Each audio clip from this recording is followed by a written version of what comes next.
من الشیطان الرجیم بسم اللہ الرحمن الرحیم الحمد للہ رب العالمین الحمد للہ الذی ہدانا لہذا وما كنا لنهتدي لولا ان هدانا اللہ الحمد للہ الذی جعلنا من المتمسکین بالقرآن العظیم وجعلنا من المتمسکین بولایت علی بن ابی طالب علیہ السلام والصلاة والسلام علی سیدنا ونبینا وشفیع ذنوبنا وطبیب نفوسنا الذي سمي في السماء بأحمد وفي الأرضين بأبي القاسم محمد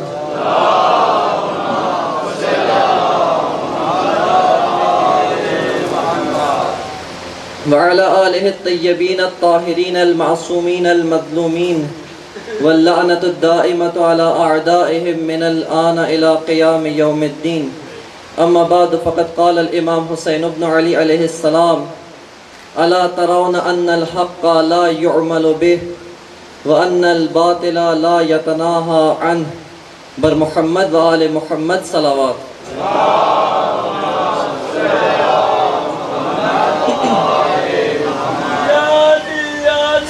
معزز و مکرم سامعین محترم،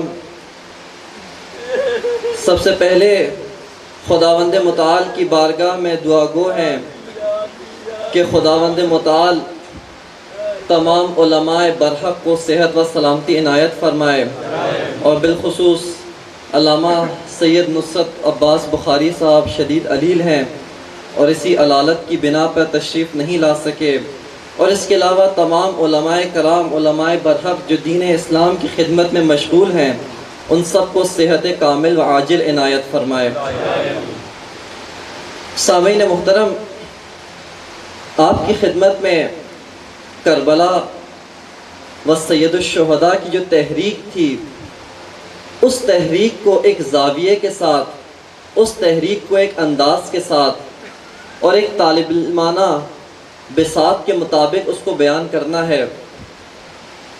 کربلا کے متعلق ہم نے بہت کچھ سنا ہے، بلکہ یوں کہا جائے کہ جب سے ہماری آنکھ کھلی اور ہم نے سننا شروع کیا، ہمارے کانوں کے اندر جتنی دفعہ توحید کی گواہی دی گئی اور جس قدر نبوت کی گواہی دی گئی اور ولایت کا ہمارے کانوں کے اندر پلایا گیا، اسی قدر ہم نے نام حسین ابن علی بھی سنا، اسی قدر تذکرہ کربلا بھی سنا۔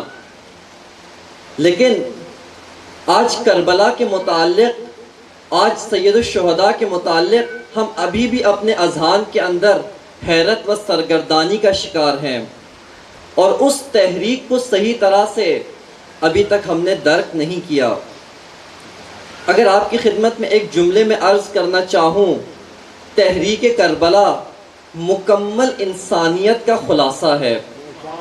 اگر حضرت آدم سے لے کر آج تک جتنی انسانیت کی تاریخ ہے، اس تاریخ کا خلاصہ کریں تو وہ کربلا بنتا ہے۔ کس طرح سے تاریخ کا خلاصہ کربلا ہے؟ آپ دیکھیں، حضرت آدم ابو البشر کے زمانے سے انسانیت و آدمیت کا آغاز ہوتا ہے، لیکن جیسے ہی صرف حضرت آدم نہیں آئے بلکہ ان کے ساتھ ان کے مقابلے میں ایک اور طاقت، ایک اور سورما وہ بھی میدان میں اترا، جس کو قرآن نے نام دیا ابلیس، کہ اس نے فوراً انکار کیا۔ حضرت آدم کو سجدے کا حکم ہوا، فسجد الملائکۃ کلہم، سب کے سب نے سجدہ کیا الا ابلیس، مگر ابلیس نے سجدہ نہیں کیا۔ اور اس کے بعد پھر اگلے اور کردار آئے، حابیل اور قابیل۔ حضرت آدم نے اپنا وارث حابیل کو بنایا، اور ابلیس کا وارث، ابلیس کا نمائندہ وہ قابیل کی شکل میں ظاہر ہوا، اور یہ دو قوتیں حابیل اور قابیل کی شکل میں میدان میں آئیں، اور اسی طرح سلسلہ جاری رہا۔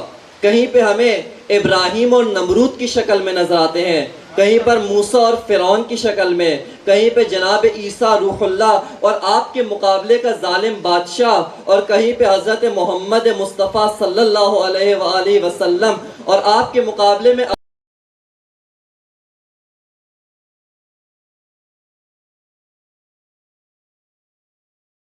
مقابلے میں یزیدی لشکر نظر آتا ہے.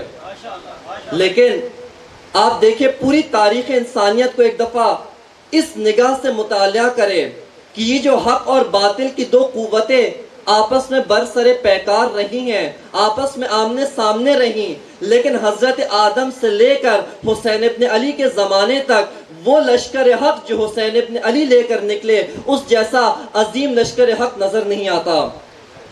اور جو لشکر باطل یزید اور یزیدیوں کی شکل میں نظر آیا اس جیسا گھٹیا و پست لشکر انسانیت دکھانے سے قاصر ہے.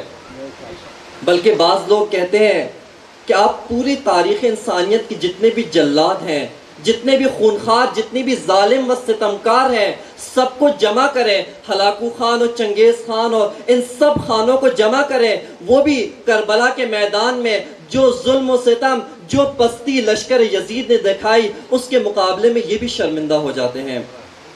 ان کا سر بھی شرم سے جھک جاتا ہے. اور یہ داستان حق اور باطل جو کربلا کے اندر معراج پر پہنچی صرف کربلا کے اندر ختم نہیں ہوئی، بلکہ حسین ابن علی اس کو اپنے وارثوں کے سپرد کر کے چلے گئے. اور کس طرح سپرد کیا یہ توجہ فرمائیے گا. آج دیکھیں، آپ غور کریں، واقعات کربلا آپ نے بہت سنے.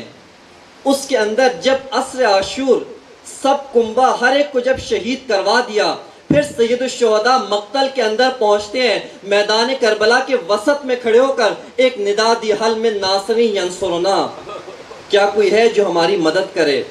کیا کوئی ناصر و مددگار ہے؟ خب یہاں پہ علماء نے سوال پوچھا اور بالکل صحیح نقطے کی طرف نشاندہی کہی.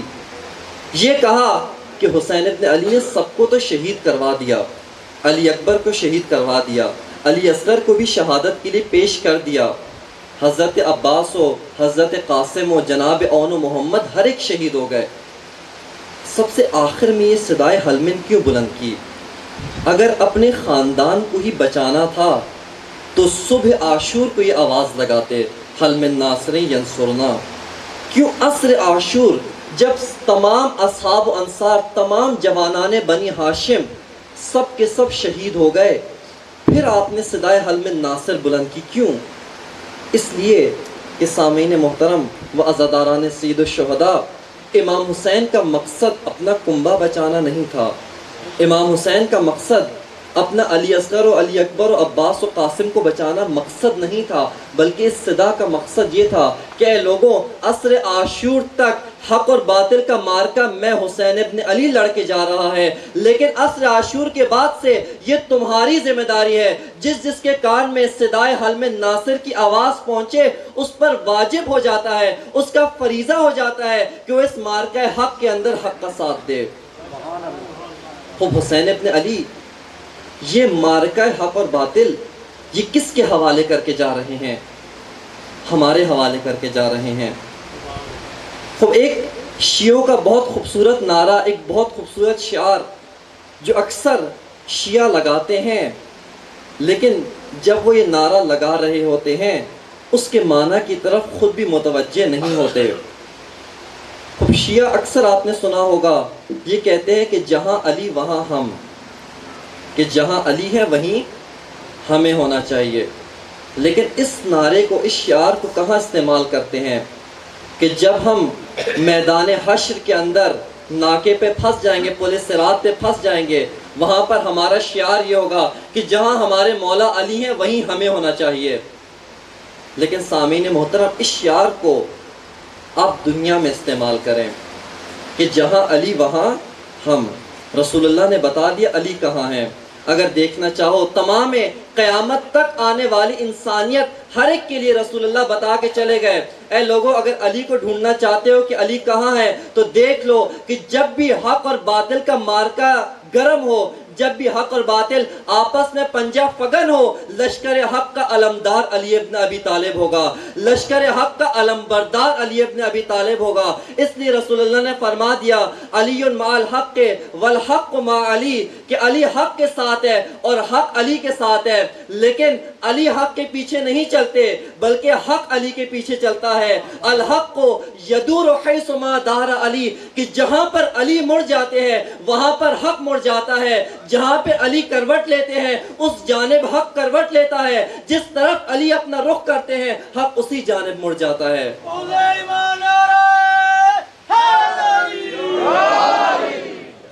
علی ابن ابی طالب کس طرح سے علامت حق بنے، میں بس آپ کی بیدار سماعتوں کی نظر، یہ راز، یہ رمز، کس طرح سے علی علامت حق بن گئے، عین حق بن گئے، حتیٰ یہاں تک کہ حق منتظر ہے کہ علی کس طرف جاتے ہیں میں بھی اسی طرف آ جاؤں۔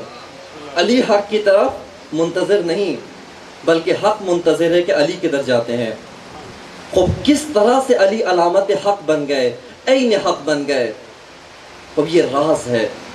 اور وہ اپنے ذہن میں شیعہ کا نعرہ، شیعہ کا شعار کہ جہاں علی وہاں ہم، خوب علی تو میدان حق میں ہے، خوب شیعہ کہاں کھڑا ہے، خوب جہاں علی وہاں ہم، علی میدان حق میں ہے، شیعہ کو بھی میدان حق میں ہونا چاہیے، شیعہ کی ذمہ داری میدان حق میں ہے۔ خوب علی کس طرح سے علامت حق بن گئے، بلکہ ایک اور جگہ پہ رسول اللہ نے جناب عمار کو فرمایا کہ یا عمار اذا رأیت علی سلک وادیا والناس یسلکون وادیا آخر فاسلک طریقۃ علی ودع الناس، کہ اے عمار تم دیکھو، ہر ایک کو دیکھو کہ علی ایک طرف جا رہے ہیں، باقی سب کے سب لوگ، ساری کی ساری جماعت، سب مخلوق خدا ایک اور طرف جا رہے ہیں، یہاں پر تم نے اکثریت کے پیچھے نہیں جانا بلکہ یہاں پہ علی کے پیچھے جانا ہے، سب اکثریت کو چھوڑ کے فقط علی کے پیچھے چلنا، علی کا ساتھ دینا۔ یہ حضرت عمار کو رسول اللہ نصیحت کر کے گئے۔ خوب آئیں میدان احد کے اندر اپنا کردار پہچان لیں۔ میدان احد کے اندر تاریخوں نے دو کردار لکھے، ایک اکثریت کا کردار لکھا اور ایک علی کا کردار لکھا۔ اکثریت کا کیا کردار تھا؟ اکثریت کا یہ کردار تھا کہ جب اکثریت مسلمانوں نے اپنی نگاہوں کے سامنے موت دیکھی، اپنی نگاہوں کے سامنے یہ دیکھا کہ حق اور باطل کا مارکا ابھی گرم ہوا ہے لیکن حق ابھی محتاج ہے، حق کو نصرت کی ضرورت ہے، حق کو مدد کی ضرورت ہے، لیکن اگر ہم حق کی مدد کرتے ہیں ہماری جان خطرے میں پڑ جاتی ہے، ہماری جان خطرے میں پڑ جاتی ہے۔ اکثریت ناس نے فرار کا راستہ اختیار کیا، لیکن علی نے جب دیکھا کہ یہاں پر حق کو مدد کی ضرورت ہے، حق کو یہاں پر محتاج ہے، یہاں پر حق ید اللہ کا محتاج ہے، وہاں پہ علی آگے بڑھتے ہیں، اکثریت ناس فرار کر جاتے ہیں، علی آگے بڑھ کر حق کا پرچم اس طرح سے بلند کرتے ہیں کہ تاریخ اسلام گواہی دیتی ہے کہ میدان احد کے اندر حق کا پرچم اتنا بلند ہوا کہ کوئی اس کو نیچے گرا نہیں سکا، کسی کی مجال نہیں ہوئی کہ پرچم حق کو نیچے گرا سکے۔ کیوں؟ ید اللہ کے ہاتھ میں پرچم حق ہو۔ اور پھر جبرائیل وہ ترانہ لے کر نازل ہوئے، وہ شعار کیا کہ لا فتح الا علی لا سیف الا ذوالفقار، کہ کوئی جوان مرد نہیں سوائے علی کی اور کوئی ذوالفقار، کوئی تلوار نہیں سوائے ذوالفقار کے۔ کیوں کہا علی جوان مرد ہیں؟ کیونکہ جب حق اور باطل کا مارکا گرم ہو علی فرار نہیں کرتے، علی وہاں پہ ڈٹ جاتے ہیں، علی وہاں سے پشت نہیں دکھاتے، پیٹ نہیں دکھاتے، بس علی علامت حق بن گئے، عین حق بن گئے۔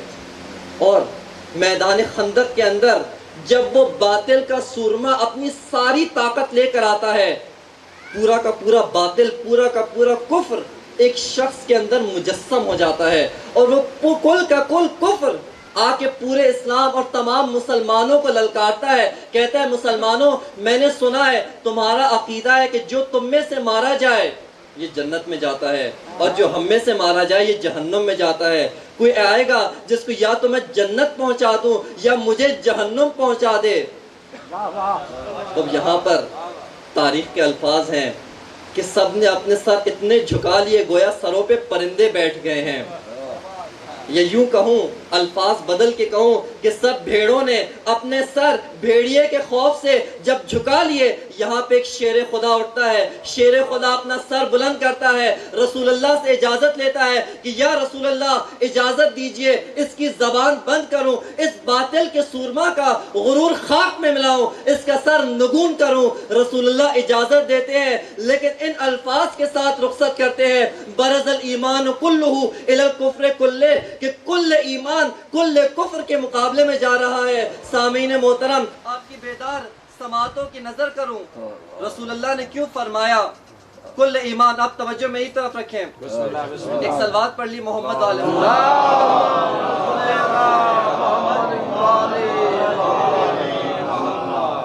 وہ پیچھے جگہ کم ہو رہی، آپ لوگ تھوڑا تھوڑا آگے تشریف لے آئیے، صلوات پڑھتے ہیں بر محمد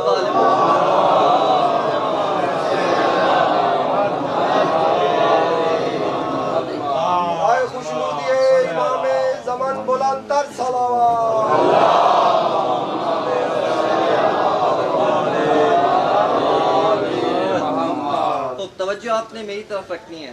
رسول اللہ نے فرمایا برز الایمان کلہ الی الکفر کلہ، کہ کل ایمان کل کفر کے مقابلے میں جا رہا ہے۔ کیوں؟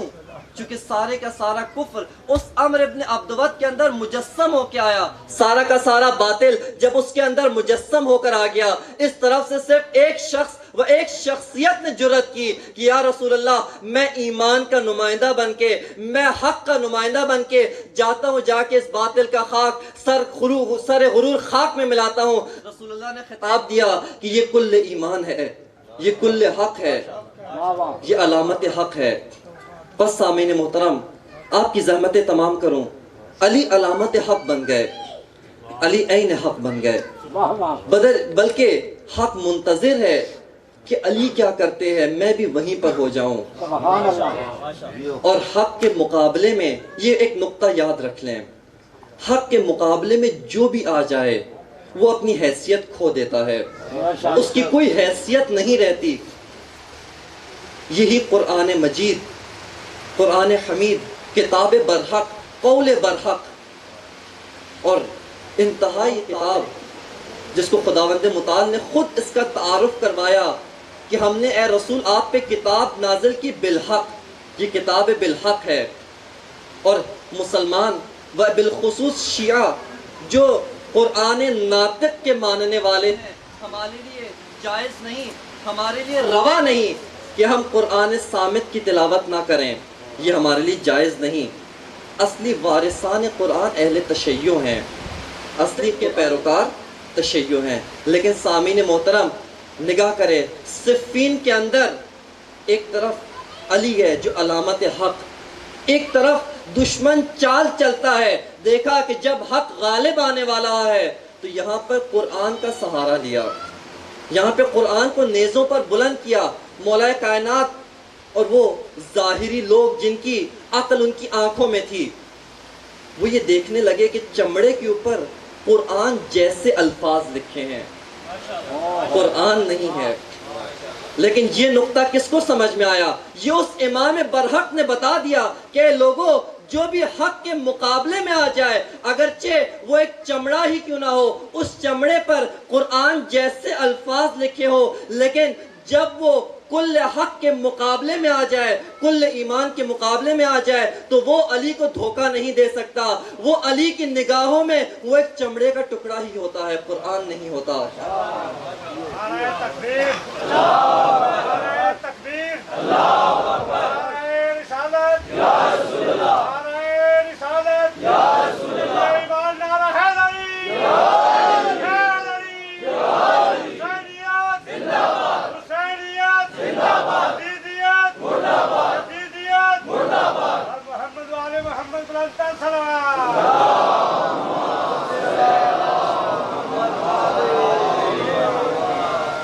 اور پھر خوارج قرآن کی ایک آیت اس کو لے کے آئے، ان الحکم الا للہ، لا حکم الا للہ، اس آیت کو لے کر آئے اور لا کر مولا کائنات کے خلاف استعمال کی۔ مولا کائنات نے فرما دیا کلمۃ الحق یراد بها الباطل، کہ بات تو ٹھیک کرتے ہیں، قرآن کی آیت ہے، حق ہے، لیکن اس سے مراد باطل لیتے ہیں. کیوں؟ چونکہ عین حق کے سامنے آ گئی. عین حق کے سامنے جو بھی چیز استعمال کی جائے وہ باطل ہو جاتا ہے. بس سامعین محترم، آپ کے ذہنوں کو میں بہت قریب کر دیا، لیکن آج یاد رکھیں، آج حق اور باطل کا مارکا ابھی تک گرم ہے. حق اور باطل کا مارکا جاری ہے، ختم نہیں ہوا. آج اپنے زمانے پر ایک نگاہ دوڑائیں.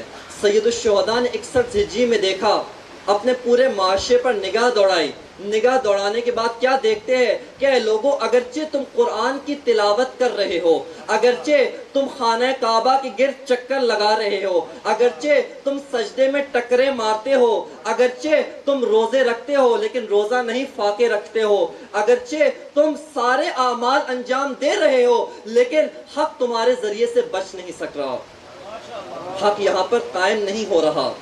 سید الشہداء نے شعار بلند کیا، الا ترون ان الحق لا يعمل به. کیا دیکھتے نہیں کہ حق پر عمل نہیں ہو رہا؟ کیا دیکھتے نہیں باطل سے رکا نہیں جا رہا؟ تو حق کس طرح سے قائم ہوتا ہے؟ سید الشہداء، ہم آپ کی خدمت میں، آپ کی بارگاہ میں دست ادب جوڑ کے پوچھتے ہیں کہ نمازیں تو قائم ہیں، نمازیں تو پڑھی جا رہی ہیں، طواف ہو رہا ہے، حاجی بے تحاشا حج پہ جا رہے ہیں، اور خواتین پردہ کرتی ہیں، مردوں نے داڑھیاں رکھی ہوئی ہیں، حافظ قرآن پیدا ہو رہے ہیں، قاری قرآن ہو رہے ہیں، درس تفسیر قرآن جاری و ساری ہے. تو پھر کیوں آپ کہہ رہے ہیں کہ آج حق قائم نہیں؟ اس وجہ سے کہ اگر واقعاً حق قائم ہوتا، تمہارے اوپر یہ جو حکومت میں آیا، اس کو کس نے لایا حکومت میں؟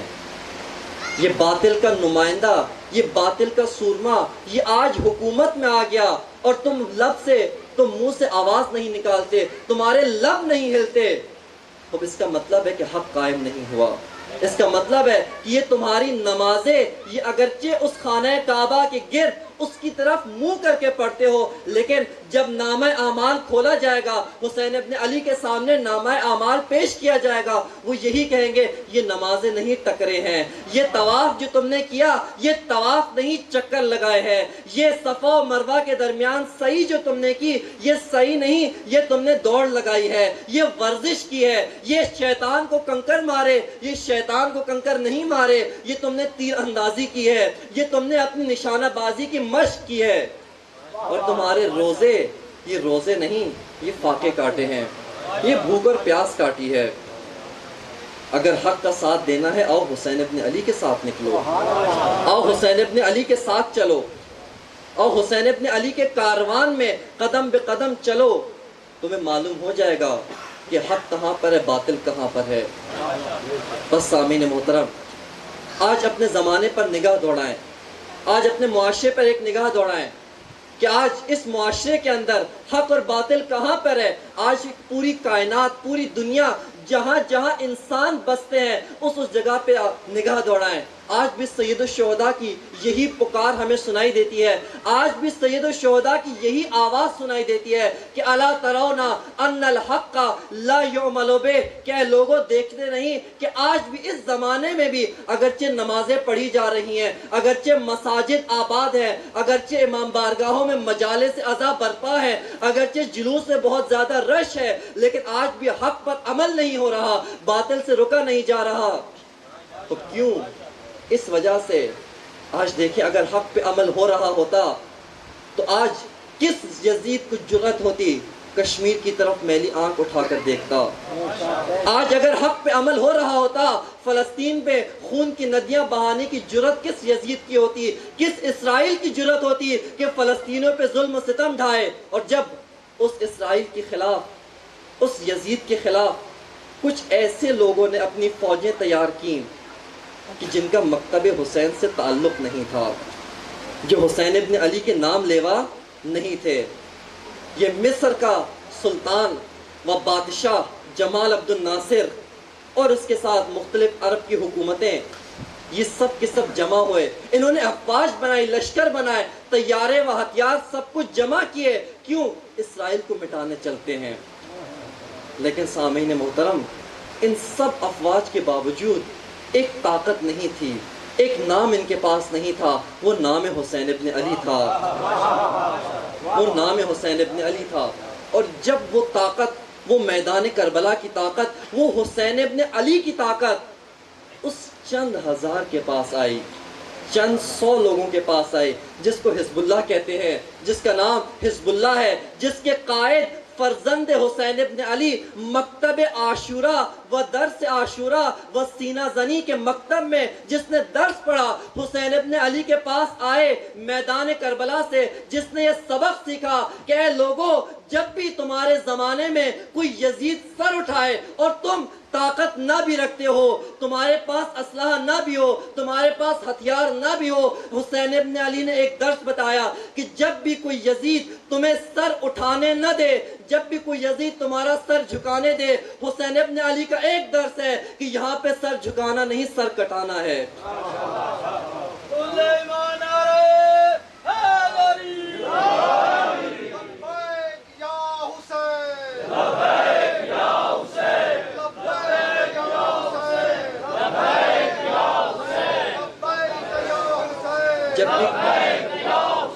جب بھی کوئی یزید سر جھکانے پر مجبور کرے، سر جھکانا نہیں، سر کٹا دینا ہے۔ اور جب وہ کٹا ہوا سر نیزے پر بلند ہوگا، وہی پرچم حق بن جائے گا، وہی علامت حق بن جائے گا۔ اور اس نیزے پر بلند شدہ سر وہ اس قدر قرآن کی تلاوت کرے گا کہ سب کو پتہ چل جائے گا کہ حق حسین کے ساتھ ہے اور حسین حق کے ساتھ ہیں۔ بس سامعین محترم، آج حسین ابن علی کی یہی صدا ہے، یہی آواز، الا ترون ان الحق لا يعمل به وان الباطل لا يتناهى عنه، کیا دیکھتے نہیں کہ حق پہ عمل نہیں ہو رہا، باطل سے رکا نہیں جا رہا۔ اور جب بھی کوئی حق کا علمدار و حق کا علمبردار اٹھتا، یہ باطل بھیس بدل بدل کے اس کے سامنے آ جاتا ہے۔ باطل نقاب بدلتا ہے، چہرے پر نقاب ڈال کر لوگوں کو گمراہ کرنا چاہتا ہے۔ کس طرح سے آتا ہے؟ اندر کل کا کل باطل، چہرے پہ لبادۂ حق اڑ کے آ جاتا ہے۔ اب آج کے زمانے میں نگاہ دوڑائیں سامعین محترم، 1400 سال پہلے خداوند متعال نے ایک نظام تمام کے تمام مسلمانوں کو دیا، اور وہ نظام کون سا تھا؟ نظام ولایت علی۔ نظام ولایت علی یہ تمام کے تمام مسلمانوں کی نجات کا راستہ۔ لیکن اس زمانے کے لوگوں نے ولایت علی کو چھوڑ دیا، علی کو خانہ نشین کر دیا۔ کیوں خانہ نشین کیا؟ اس وجہ سے کہ دیکھا علی علامت حق و حق کا امام، حق کا پیشوا، جہاں کہیں پر بھی حق پر بات آئی علی اس میدان سے پیچھے نہیں ہٹے۔ جب توحید پر بات آئی علی نے بڑھ کر توحید کا دفاع کیا، جب نبوت پہ آنچ آئی علی نے بڑھ کے نبوت کا دفاع کیا، جب بھی دین کے کسی ستون پر بات آئی وہاں پر علی نے بڑھ کر دفاع کیا۔ اور یہاں پہ ایک جملہ کہہ دوں کہ جب ولایت پر بات آئی علی نے خود بڑھ کے اپنا دفاع نہیں کیا، بلکہ خود خداوند متعال نے بڑھ کر ولایت کا دفاع کیا۔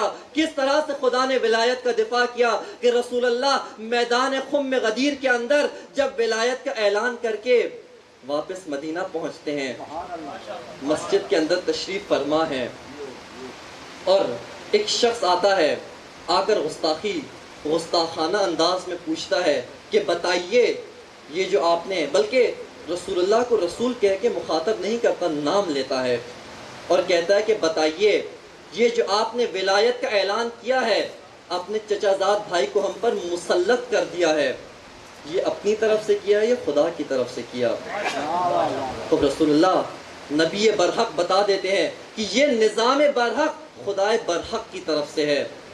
وہاں پر وہ بدقسمت اپنی تقدیر کو بلا بیٹھتا ہے، اپنے عذاب کو خود آواز دیتا ہے، کہتا ہے کہ اے اللہ، یا اللہ اگر یہ واقعاً تیری طرف سے ہے تو اسی وقت آسمان سے مجھ پہ پتھر نازل ہو۔ اور یہاں پہ تاریخوں نے لکھا کہ یہاں پر کسی نے آ کر ولایت کا دفاع نہیں کیا، بلکہ خود خداوند متعال نے آسمان سے ایسا عذاب بھیجا کہ وہ شخص نیست و نابود ہو گیا۔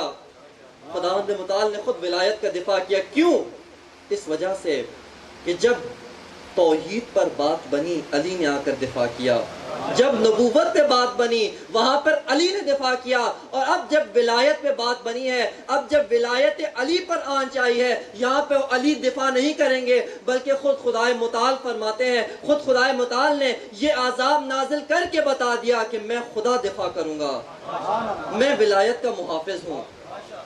آج لوگ سامعین محترم جس زمانے میں اس زمانے میں ولایت کو چھوڑا گیا، آج ولایت فقیہ اسی ولایت علی کا تسلسل ہے۔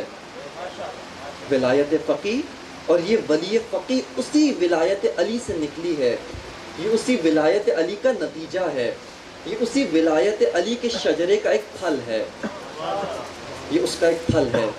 اور یہ ولی فقیہ کون ہے؟ ولی فقیہ پہچانیں، یہ رہبر معظم۔ آج کیوں لوگ ولایت فقیہ کو چھوڑ رہے ہیں؟ کیوں ولایت فقیہ کے دشمن ہیں؟ کیوں توحید کو چھوڑ کر، نبوت کو چھوڑ کر، ہر ایک چیز چھوڑ کر، ہر لباس کے اندر ولی فقیہ پر حملے کر رہے ہیں؟ یہ راز سمجھ میں آنا چاہیے۔ کیوں؟ یہ راز و رمز یہ ہے چونکہ جب بھی اسلام پر آنچ آئی، جب بھی توحید پر آنچ آئی، جب بھی نبوت پہ آنچ آئی، اس ولی فقیہ نے سارے تیر اپنے سینے پہ لیے، کہا کہ جب تک میں ولی فقیہ زندہ ہوں توحید پہ آنچ آنے نہیں دوں گا، جب تک میں ولی فقیہ کی رگ میں قطرہ خون باقی ہے نبوت پہ آنچ آنے نہیں دوں گا، جب تک میں ولی فقیہ زندہ ہوں ولایت علی ابن ابی طالب پر آنچ آنے نہیں دوں گا، جب تک میں ولی فقیہ زندہ ہوں عزاداری کو قائم و دائم رکھوں گا۔ دشمن نے پہچان لیا کہ اگر اسلام کو ختم کرنا ہے پہلے اس قلعے کو مسمار کرنا پڑے گا، پہلے اس دفاعی لائن کو ختم کرنا پڑے گا، وہ دفاعی لائن جس کا نام ولایت فقیہ۔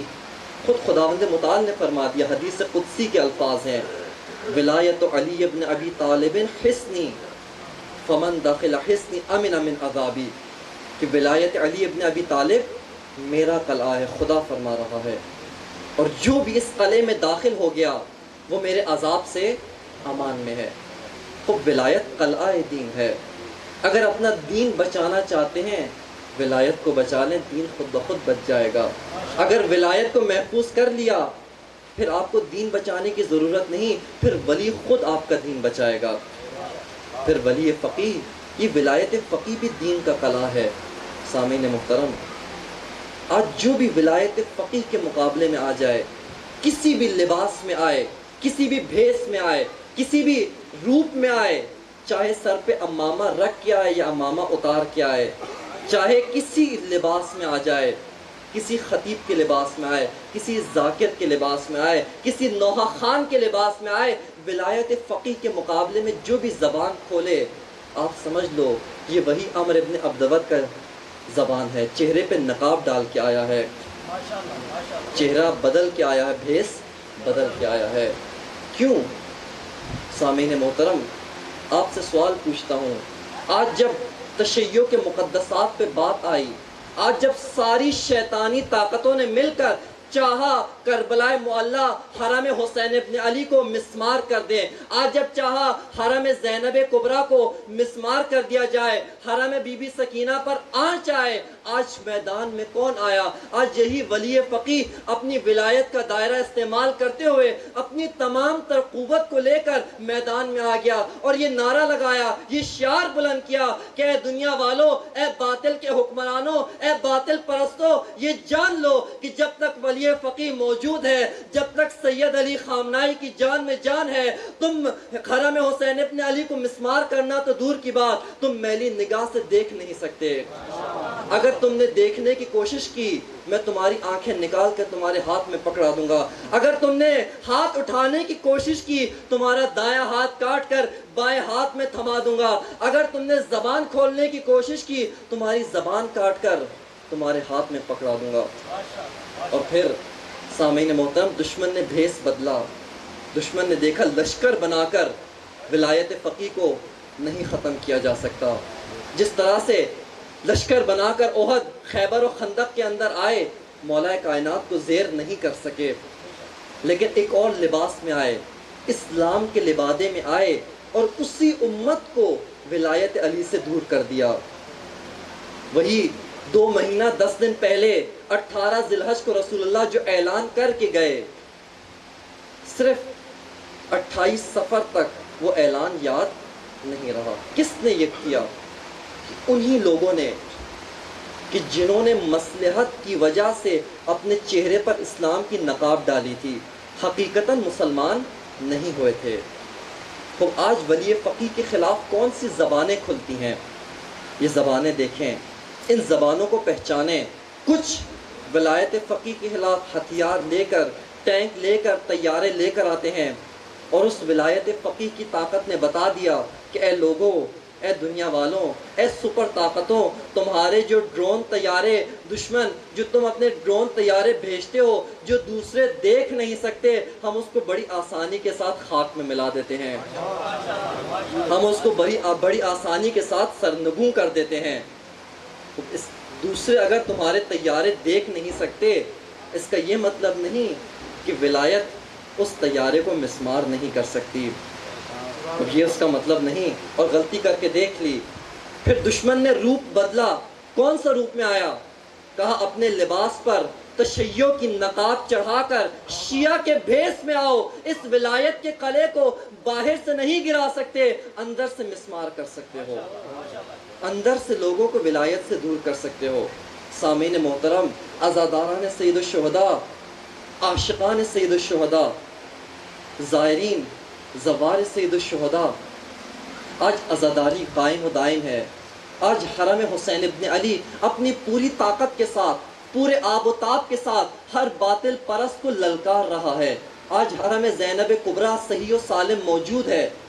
یہ کس کی قربانیوں کا نتیجہ ہے؟ یہ اس ولی فقیہ نے بڑھ کر وہ سارے کے سارے تیر اپنے سینے پہ لیے اور آج یہ سب محفوظ رکھا۔ جب عزاداری میں آیا کرو، ایک دعا اس رہبر کو دیا کرو۔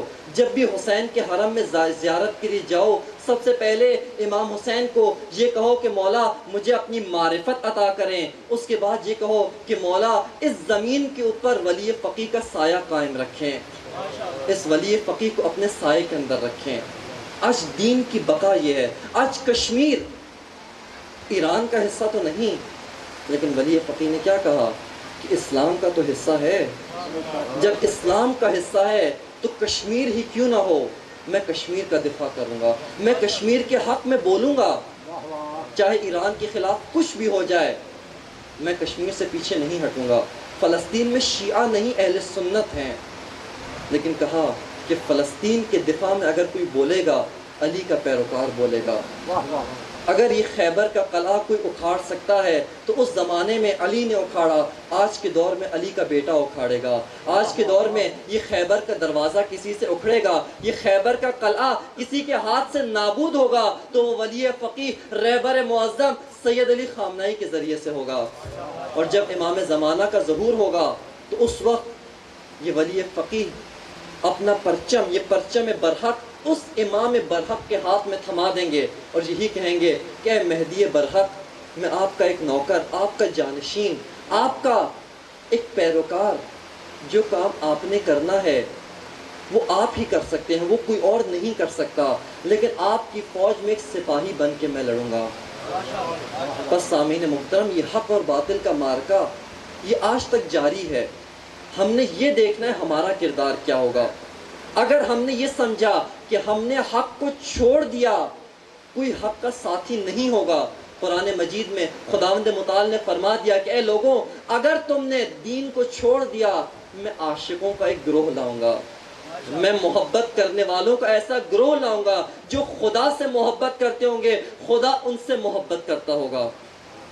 اور 61 ہجری میں پس سامعین محترم ایک ایسا گروہ میدان کے اندر آیا، جب سب نے یہ بتا دیا کہ میں حق کا ساتھ نہیں دیتا، چاہے جو بھی ہوں، صحابی ہوں، چاہے رسول اللہ کے ساتھ پیچھے نماز پڑھنے والا ہی کیوں نہ ہو، احادیث رسول بیان کرنے والے ہی کیوں نہ ہو، لیکن جب باطل کے خلاف آواز نہیں کھولی تو اس زمانے میں ایک کاروان حق نکلا۔ لیکن کاروان حق کیا لے کر نکلا؟ سورما لے کر نہیں نکلا، پہلوان لے کر نہیں نکلا، وہ کاروان حق علی اصغر جیسا بچہ لے کر نکلا۔ وہ کاروان حق علی اکبر جیسا کڑیل جوان لے کر نکلا، وہ کاروان حق بی بی زینب جیسی مخدرات کو لے کر نکلا۔ بس سامعین محترم، عصر عاشور کا آغاز ہوتا ہے، صبح عاشور شروع ہوتی ہے، اور ایک کے بعد ایک صحابی جاتا ہے، سید الشہداء کا ناصر و مددگار، وہ جاتے ہیں میدان کے اندر، جا کر اپنی بہادری و اپنی شجاعت کا ثبوت دیتے ہیں، اور اس کے بعد حضرت عباس جب روانہ کرتے، مقتل سے سلام کی آواز آتی، سید الشہداء لاش کو اٹھا کر واپس لاتے، اور یہ سلسلہ جاری رہا۔ کہاں تک یہ سلسلہ جاری رہا؟ یہاں تک سلسلہ جاری رہا کہ سب شہید ہو گئے۔ روایت کے مطابق حتیٰ جب عباس علمدار اپنے باوفا علمدار کو بھی نہر فرات پر سلا کر آ گئے، اس وقت خیام میں سید الشہداء آ کر پوچھتے ہیں کہ بتائیے میرے شیرخوار کی کیا حالت ہے، میرا اصغر کس حال میں ہے؟ امام کو بتایا جاتا ہے کہ آقا و مولا، پہلے یہ ہوتا تھا اصغر شدید پیاس کی وجہ سے بہت شدید پیاسے تھے، لیکن اتنی جان و اتنی رمق اصغر کے جسم میں باقی تھی کہ اصغر اپنے آپ کو جھولے سے گرا دیتے تھے، ان کو دوبارہ اٹھا کر جھولے میں رکھا جاتا تھا، لیکن آقا و مولا اب تو اصغر پیاس کی شدت کی وجہ سے اپنے آپ کو حرکت نہیں دے سکتے، اپنے آپ کو ہلا نہیں سکتے، اپنی سوکھی سی زبان اپنے خشک ہونٹوں پر پھیر لیتے ہیں۔ مولا حسین مادر علی اصغر سے فرماتے ہیں میرے بچے کو مجھے لا کر دیجئے۔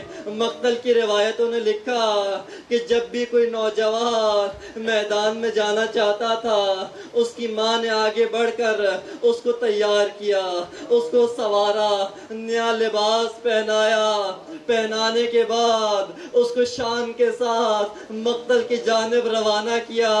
لیکن عزادارو، میں نہیں جانتا علی اصغر کی ماں نے 6 ماہ صغیر کو کس طرح سے تیار کیا ہوگا، اصغر کا منہ کس پانی کے ساتھ دھلایا ہوگا، اصغر کے سوکھے بالوں میں کس طرح سے کنگھا کیا ہوگا۔ لیکن سامعین محترم، مقتل نے لکھا کہ یہاں پر مادر علی اصغر نے علی اصغر کو نئی پوشاک پہنائی، پہنانے کے بعد مولا حسین کی آغوش میں لٹا دیا، لیکن لٹانے کے بعد ایک عجیب کام جو کیا، علی اصغر کے کانوں کے قریب اپنے ہونٹ لائیں، اور لانے کے بعد کچھ کانوں میں کہا۔ مقتل نے نہیں لکھا، روایت نے بیان نہیں کیا ماں نے بچے کے کان میں کیا کہا، لیکن میرا دل کہتا ہے ماں نے یہی بتایا ہوگا میرے بچے، تیرے گلے پر تیر چلایا جائے گا، تو نے آگے بڑھ کر جام شہادت کو نوش کرنا ہے۔ الا لعنت اللہ علی القوم الظالمین فسیعلم الذین ظلموا ای منقلب ینقلبون۔